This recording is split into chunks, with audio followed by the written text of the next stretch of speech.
نحمده ونصلي ونسلم على رسوله الكريم أما بعد فأعوذ بالله من الشيطان الرجيم بسم الله الرحمن الرحيم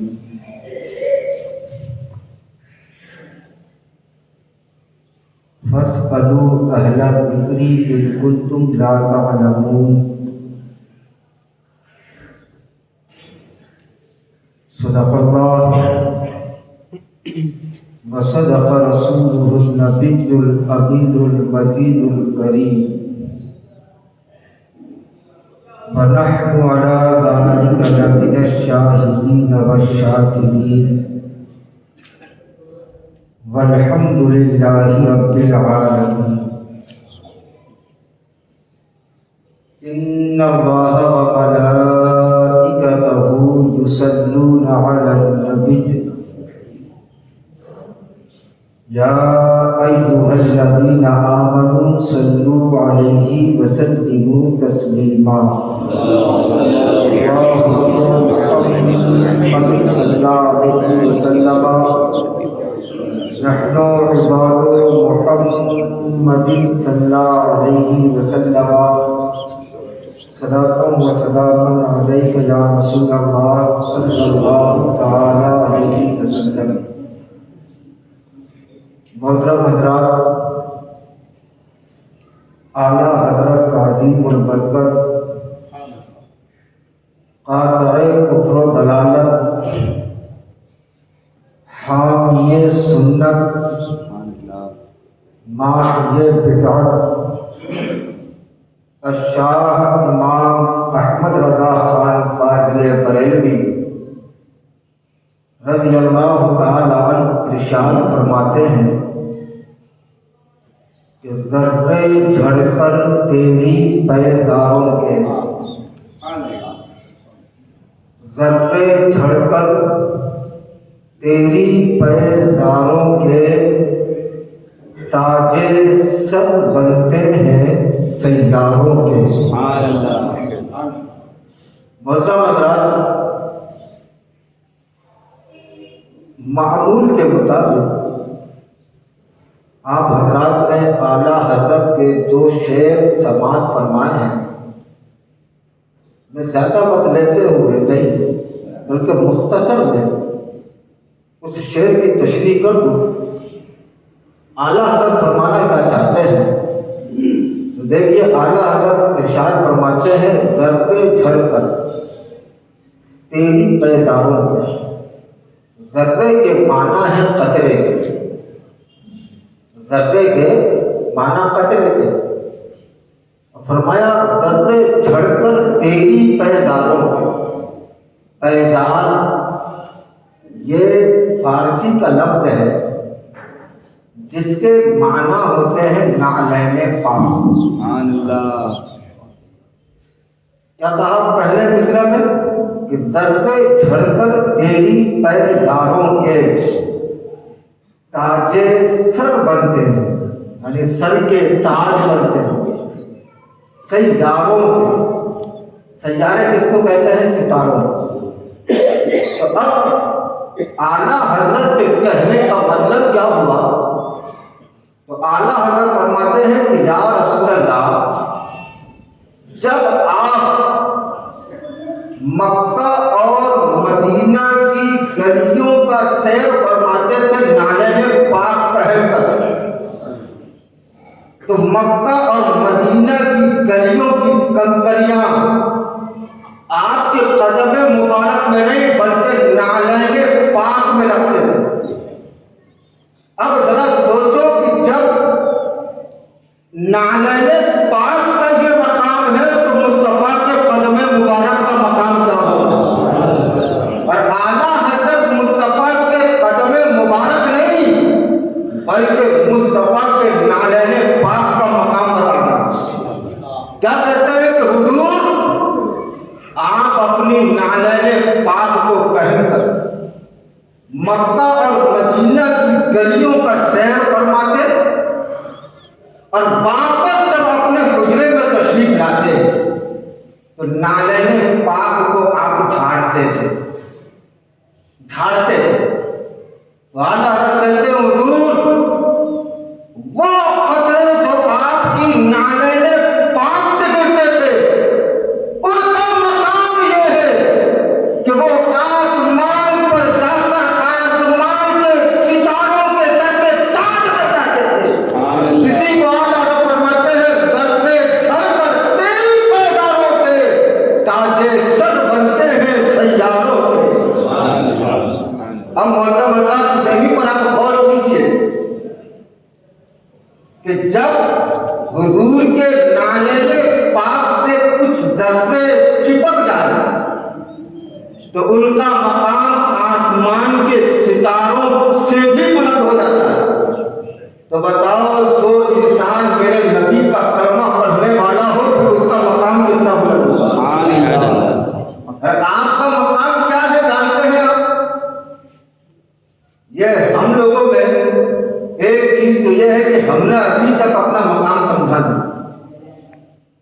جب تک آپ اپنا مقام نہیں سمجھو گے جب تک کہ آپ کچھ نہیں سمجھ سکتے تو ضروری ہے کہ پہلے ہم اپنا مقام سمجھیں. آؤ میں آپ کو آپ کا مقام بتاؤں. جب حضور صلی اللہ تعالی علیہ وسلم معراج میں تشریف لے گئے معراج اور شب معراج ابھی کچھ دن پہلے ہی گئی وہ رات. اس رات میں رب نے اپنے محبوب کو اپنا دیدار کرایا اور پھر جب دیدار ہوا تو رب نے اپنا دست قدرت حضور کے کاندھے مبارک پہ رکھا. یہ میں نہیں کہتا بلکہ مشکات المصابیح میں یہ حدیث موجود ہے اور حضور خود فرماتے ہیں کہ رب نے اپنا دست قدرت میرے کاندھے پہ رکھا. تو حضور فرماتے ہیں جیسے رب نے رکھا ویسے ہی ما کانا جو ہو چکا تھا وما یکون اور جو ہونے والا تھا اللہ نے مجھے سب بتا دیا. سبحان اللہ. سب بتا دیا. آج کچھ لوگ ہیں جو ان کا خیر کا انکار کرتے ہیں لیکن آج حضرت کہتے ہیں کہ اور کوئی خیر کیا. ارے اس سے بڑا خیر کیا ہو سکتا ہے کہ محبوب نے اپنی آنکھوں سے رب کا دیدار کیا. اور کوئی خیر کیا. تم سے نہا ہو بھلا جب نہ خدا ہی چھپا تم پہ کروڑوں کہ جب خدا ہی نہیں چھپا تو اس سے بڑا غیب اور کیا جانو گے. تو اب دیدار ہوا اور ہم لوگ جو نماز میں پڑھتے ہیں التحیات للہ والصلوات یہ سب چیزیں ہوئی. اس کے بعد رب نے اپنے محبوب سے کہا محبوب جو بھی کچھ میں نے پیدا کیا زمین میں نے بنائی آسمان میں نے بنایا چاند سورج جنت سب کو میں نے پیدا کیا. لیکن رب فرماتا ہے لِأَجَلِكَ محبوب سب تیرے لیے سب کس کے لیے تیرے لیے. آدم سے لے کر عیسیٰ تک سارے نبیوں کو میں نے بنایا ان کی امتیوں کو میں نے بنایا. لیکن محبوب وہ کسی اور کے لیے نہیں آپ کے لیے آپ کی امت کو بھی پیدا کیا صرف آپ کے لیے. محبوب اور کچھ چاہیے مجھ سے مانگ. محبوب جس مقام پر ابھی آپ آئے ہیں اس مقام پر میرے اور آپ کے علاوہ کوئی نہیں. کوئی تھا کوئی نہیں. محبوب مانگ لیجیے. اب ادھر سے محبوب نے کہا مولا ہر چیز تو نے میرے لیے بنائی ہر چیز. تو اے میرے مولا تو بھی سن لے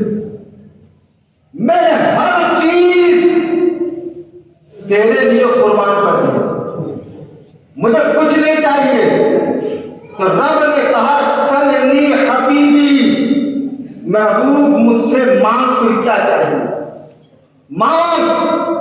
آپ جانتے ہیں شاہ ولی اللہ محدث دہلوی رحمۃ اللہ تعالی علیہ جہاں پر لکھتے ہیں کہ رب نے تقریباً اس رات میں 7,000 سے لے کر 70,000 بار رب نے فرمایا سلنی حبیبی، محبوب مجھ سے مانگ، میرے محبوب مانگ.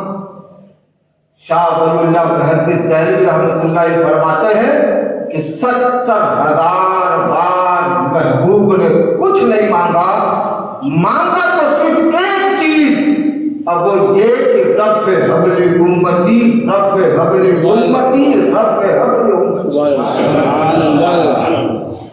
70,000 بار مصطفیٰ کی آنکھوں میں آنسو آ گئے. 70,000 بار محبوب نے جب یہی مانگا تھا کہ میرے مولا مجھے کچھ نہیں چاہیے، بس میری امت تیرے ہی بندے ہیں، بس انہی تیرے ہی بندوں کو میں تجھ سے ہی مانگتا ہوں، مجھے دے دے، میرے حوالے کر دے. تو رب نے ارشاد فرمایا محبوب ہم آپ کو اتنا دیں گے، اتنا دیں گے کہ آپ راضی ہو جائیں گے. تو پھر محبوب نے بھی کہہ دیا مولا مجھے تیری عزت و جلال کی قسم میں اس وقت تک راضی نہ ہوں گا جب تک کہ میرا ایک ایک امتی بخشا نہ جائے گا. تو پھر اعلیٰ حضرت پکار اٹھے کہ خدا کی رضا چاہتے ہیں دو عالم، خدا چاہتا ہے رضا محمد صلی اللہ علیہ وسلم. یہ ہے آپ کا مقام. اب بتاؤ مجھے کہ رات میں، رات کی رات میں 70,000 بار محبوب نے ہم گناہگاروں کو مانگا، تو پھر کیا اب ہم گناہگاروں کو یہ فرض نہیں بنتا کہ ہم بھی رب کو سجدہ کر کے محبوب کی آنکھوں کو ٹھنڈک پہنچاتے ہیں؟ جانتے ہو آپ. اور ہاں صرف یہی نہیں، آگے میں ایک جملہ دے رہا ہوں، جملہ، اور جملہ میں صرف ایسے نہیں دے رہا ہوں بلکہ قرآن سے ثبوت دیتے ہوئے کہتا ہوں کہ میں رب نے جب یہ سنا کہ 70,000 بار مانگا تو رب نے بھی فرمایا محبوب، محبوب سنیے، مجھے معلوم ہے کہ جب آپ کو میں نے پیدا کیا سب سے پہلے جب کچھ نہیں تھا، کچھ نہیں تھا، اس وقت میں نے آپ کو بنایا، اور آپ جب بنے تو آپ نے سب سے پہلے مجھے سجدہ کیا. نور کچھ نہیں تھا اس وقت، تو رب کو سب سے پہلے سجدہ کرنے والے میرے نبی. اور جانتے ہو اس وقت جب محبوب نے سجدہ کیا تو رب نے فرمایا محبوب میں نے آپ کو اسی لیے بنایا ہے کہ آپ صرف میرے رہیں، میں آپ کا رہوں، اور آپ کے نور سے ساری مخلوق کو اس لیے بناؤں گا کہ ساری مخلوق آپ کی ہو جائے. تو اس وقت بھی حضور نے رب سے کچھ نہیں مانگا بلکہ صرف اتنا ہی کہا کہ میرے مولا رب حبلی امتی، رب حبلی امتی، بس تو میری امت کو میرے حوالے کر دینا، میری امت کی مغفرت کر دینا. رب نے فرمایا محبوب اس وقت بھی آپ نے یہی مانگا. جب آپ کو ہم نے دنیا میں بھیجا سجدے میں گئے تو اس وقت بھی آپ نے یہی مانگا. غار ہرا میں عبادت کرتے رہے اس وقت بھی آپ نے یہی مانگا. خانہ کعبہ کا طواف کرتے رہے یہی مانگا. سجدہ کرتے رہے یہی مانگا. اس لیے محبوب آج آپ کو ہم یہاں بلا کر اعلان کر دیتے ہیں، آج سے اور اسی وقت سے جو آپ کا ہو گیا وہ میرا بھی ہو جائے گا، اور جو آپ کا نہیں ہوگا وہ میرا بھی نہیں ہوگا. لوگ کہتے ہیں کہ یہ جملہ کہاں سے بولتے ہو؟ میں کہتا ہوں میں کہیں سے نہیں، قرآن سے بولتا ہوں. اب قرآن اٹھائیے 4 پارہ، قرآن میں رب فرماتا ہے قل ان کنتم تحبون اللہ فاتبعونی علماء سے پوچھیے اس آیت کا ترجمہ کیا ہے، تو سب آپ کو ترجمہ بتائیں گے کہ اے محبوب آپ کہہ دیجئے کہ اگر تم رب کے محبوب بننا چاہتے ہو تو میری اتباع کرو، جب تم میری اتباع کر لو گے رب کے محبوب بن جاؤ گے۔ یہ تو لفظی ترجمہ ہوا، لیکن مفہومی ترجمہ کیا ہے؟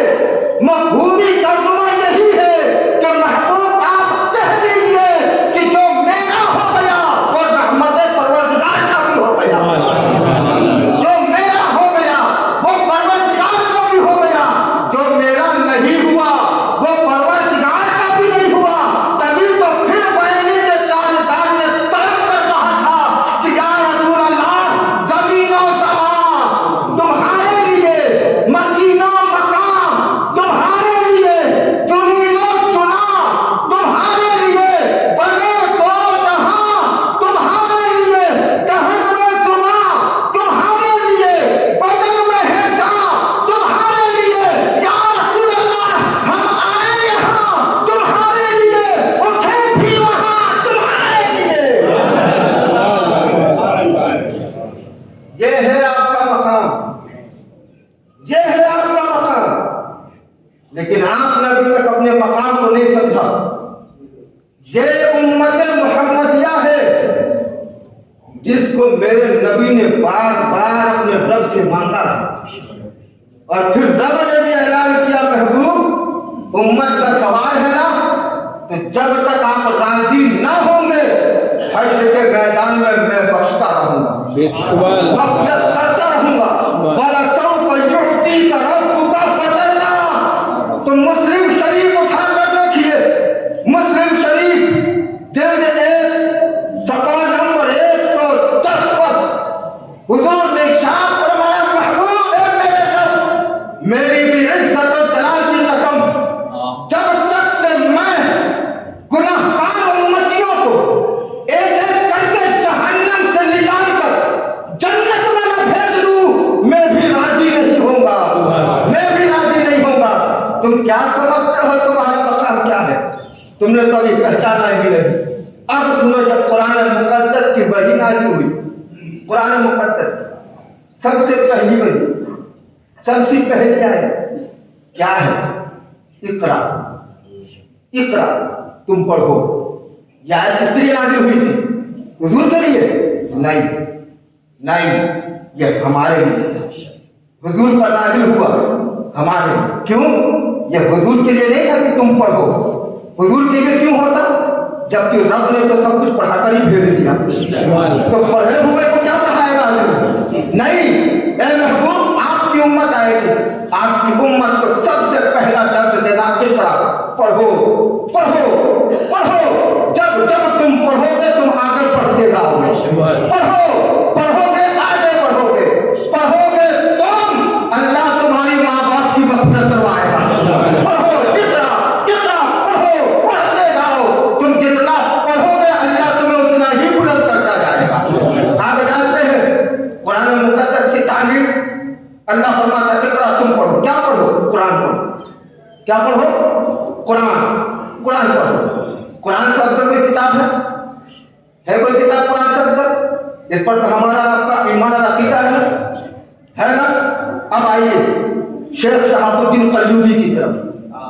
شیخ شہاب الدین قلیوبی رحمۃ اللہ تعالیٰ علیہ اپنی کتاب قلیوبی کے اندر ایک واقعہ نقل کرتے ہیں، اور یہ واقعہ اس امت کا نہیں تھا۔ وقت بھی ہو چکا ہے، لیکن میں چاہتا ہوں کہ یہ واقعہ بتا کر میں اپنی گفتگو ختم کروں، کوئی اعتراض تو نہیں ہے؟ حضرت شیخ شہاب الدین قلیوبی رحمۃ اللہ تعالیٰ اپنی کتاب القلیوبی کے اندر ارشاد فرماتے ہیں، واقعہ نقل کرتے ہیں، اور یہ واقعہ اس امت کا نہیں، اس امت کا نہیں، حضرت عیسیٰ علیہ السلام کی امت کا۔ اب بات قرآن پڑھنے کی نہیں، انجیل پڑھنے کی۔ کیا تھا کہ ایک شخص تھا، اس کی قبر تھی، حضرت عیسیٰ علیہ السلام اس قبر کے پاس سے گزرے تو دیکھا کہ اس قبر والے پر اللہ کا عذاب ہو رہا ہے، اللہ کا عذاب۔ حضرت عیسیٰ علیہ السلام گزر گئے، اور جب دوسری مرتبہ اسی قبر کے پاس سے آئے تو کیا دیکھا کہ اب عذاب نہیں، رب کی رحمتیں نازل ہو رہی ہیں، رب کی رحمت برس رہی ہے۔ اب عیسیٰ علیہ السلام جو نبی تھے، ان کے دل میں شوق پیدا ہوا کہ یہ میں جانوں کہ یہ کیا ماجرا ہوا کہ ابھی گزرا تھا تو عذاب ہو رہا تھا، ابھی گزر رہا ہوں تو رب کی رحمتوں کی بارش میں نہا رہا ہے، کیا منظر ہے؟ تو رب سے پوچھا مولا تو بتا کیا معاملہ ہے، تو بتا دے۔ رب نے فرمایا عیسیٰ بتا دوں؟ کہا ہاں مولا بتا دے۔ کہا سنو اے عیسیٰ، یہ شخص جب مرا تھا اس کی بیوی حمل سے تھی، اور یہ انسان نے اپنی بیوی کو وصیت کیا تھا کہ میری زوجہ میں تو دنیا چھوڑ کے جا رہا ہوں، لیکن جب ہمارے بچے کی ولادت ہو تو اسے دنیا کا علم نہیں، پہلے دین کا علم دینا۔ اس وقت میں لوگ جادو زور و شور سے سیکھا کرتے تھے، جادو سیکھا کرتے تھے، ریاض الصالحین کے اندر یہ روایت موجود ہے، آپ اٹھا کر دیکھ سکتے ہیں، جادو سیکھا کرتے تھے۔ لیکن اس انسان نے وصیت کیا کہ میرے بیٹے کو جادو نہیں سکھانا بلکہ رب کا کلام انجیل سکھانا جو عیسیٰ علیہ السلام پر نازل ہے۔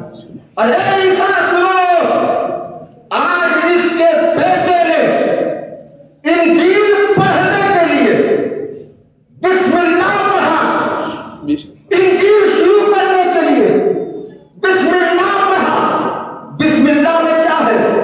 اے عیسیٰ، بسم اللہ میں میری دو صفتیں ہیں، رحمان اور رحیم۔ اے عیسیٰ، اس کے بچے نے تتلاتی ہوئی زبان میں مجھے رحمان کہا، مجھے رحیم کہا، تو اے عیسیٰ تو بتا، جس کا بیٹا مجھے رحمان کہہ دے میں اس کے باپ کی قبر میں عذاب کیسے دیتا؟ اس نے علم دین سیکھنے کے لیے اس نے شروع کیا انجیل، تو اسی کتاب کے صدقے میں نے اس کے باپ کی مغفرت کر دیا ہے، اس کے باپ کی قبر سے عذاب کو اٹھا کر رحمت کی بارش نازل کر دی۔ لیکن اب میں کہتا ہوں اے امت محمدیہ سنو، ہم لوگ کو انجیل نہیں قرآن پڑھنے والے لوگ ہیں، جو قرآن ساری کتابوں میں سب سے افضل، تو انجیل پڑھے اللہ اس کے باپ کی مغفرت کر دیتا ہے، تو قرآن پڑھے اللہ اس کی بھی مغفرت کر دیتا ہے، اس کے ماں باپ کی بھی مغفرت کر دیتا ہے۔ اس لیے اقرا، پڑھو پڑھو، جب تم پڑھو گے اللہ ہمیں آگے بڑھاتا جائے گا۔ پڑھو، اقرا، پڑھو، پڑھتے جاؤ، لیکن اتنا یاد رکھنا کہ اپنے بچوں کو ڈاکٹر بھی بناؤ، انجینئر بھی بناؤ، سب بناؤ، مگر پہلے قرآن کی تعلیم دو۔ سب بناؤ، پہلے حدیث کی تعلیم دو۔ جب قرآن سیکھے گا، حدیث سیکھے گا، تو پھر وہ گمراہیت کی طرف نہیں جائے گا، بلکہ وہ قرآن اس کی زندگی کو بھی منور کر دے گا، اس کی قبر کو بھی منور کر دے گا، اور صرف اسی کی نہیں بلکہ اس کے ماں باپ کی بھی مغفرت ہو جاتی ہے۔ اللہ رب العزت کی بارگاہ میں دعا ہے کہ مولا تعالیٰ ہم سب کو قرآن پڑھنے، قرآن سیکھنے، علم دین سیکھنے، علم دین سکھانے کی توفیق عطا فرمائے۔